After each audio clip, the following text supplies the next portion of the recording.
La que te voy a contar es dentro del ámbito periodístico, pero muy fuerte, en momentos muy difíciles que ha vivido el país y un medio estatal más que todo. Ya se pueden imaginar, no sé si lo voy a decir porque esto es muy fuerte. Y estamos hablando de coartarte la libertad de expresión. Y un ejemplo claro, lo voy a resumir en el mismo hecho que yo he vivido. Yo estaba al aire, en un medio de comunicación estatal, en plena entrevista. Y tenía parte y contraparte como siempre se tiene que manejar para dar a conocer la verdad y tener un diagnóstico de la audiencia y analice la realidad de nuestro país en ese momento político, social que se estaba viviendo. Entonces salimos con la entrevista, todo perfecto. Vamos con la segunda parte y ahí viene la anécdota. Esto es bien fuerte. Entran a la cabina, interrumpen en plena entrevista y me dicen, corta la entrevista, Javier, no la sigas. Pero ¿qué puedo hacer? O sea, me cortan el micrófono sí al aire, pero yo digo, tengo que mostrar las dos caras y luego terminó mi entrevista. Me dicen, no, desde arriba me ordenan que cortes la entrevista.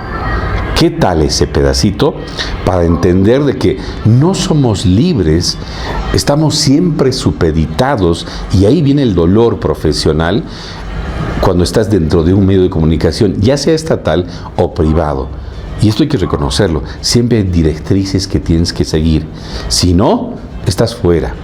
Si no, no tienes la fuente laboral. Si no sigues los parámetros, gracias y hasta luego. O sea, siempre tiene que haber una supeditación y eso no debería de haber en el periodismo nacional, Gustavo. Eso a mí me duele.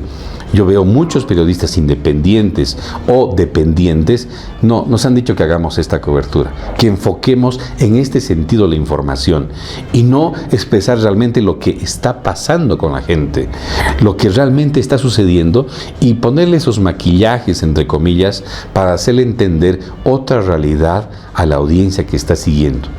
Pero aquí viene lo grave, que a posteriori igual va a salir esa realidad. Entonces, ¿cómo te haces ver o cómo quieres hacerte ver como periodista cuando haces un enfoque de una realidad que de verdad no puedes tapar con un dedo? Lo puedes maquillar cuando me dicen, y pongo el ejemplo otra vez, de cortar la entrevista, ya parala ahí, no sigas y ándate a la pausa. Bueno, vuelvo al aire, cierro la entrevista, mando la pausa y obviamente hay llamadas de atención. Hasta un punto de un memorándum, entre comillas. ¿Por qué hizo este tipo de intervención? ¿Por qué hizo este tipo de consulta y este tipo de preguntas? Imagínense cuántos periodistas en Bolivia estamos supeditados, lamentablemente, Gustavo, a esas direccionalidades de privados y estatales. Esa es una de las anécdotas más fuertes. Yo creo que en este momento hay que analizarlas a nivel nacional. Y aunque independientes, hay periodistas, comunicadores que compran espacios. Y no porque compres el espacio pasa a decir lo que tú quieras o como lo quieras.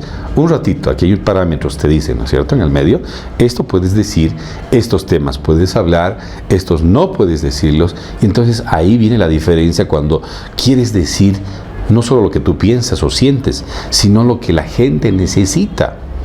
Con los hechos que se viven a nivel nacional, políticamente hablando, socialmente hablando, económicamente hablando, que afectan al bolsillo de las mayorías.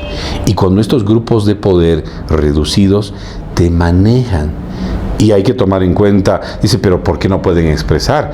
Porque necesitamos esa fuente laboral, Gustavo.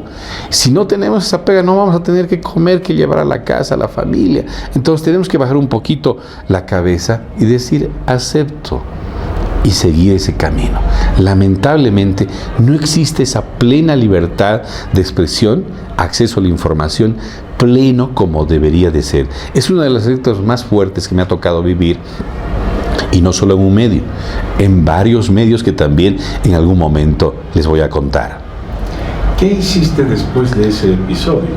Después de esa parte, nos fuimos a la pausa, me llamaron a dirección del medio donde yo estaba en ese momento y me dijeron que no debería haber hecho eso. Y ahí hice la explicación, como hace instantes, de mostrar las dos partes de la realidad que se estaba viviendo. Mostrar por un lado la agresividad, pero también los afectados. equilibrar la balanza. Pero me han dicho, no, esto tiene que ser en pos de, favor de y a cambio de. Entonces estoy de más. Ya no estoy cumpliendo ese rol de ser periodista, entre comillas, neutral y equilibrado.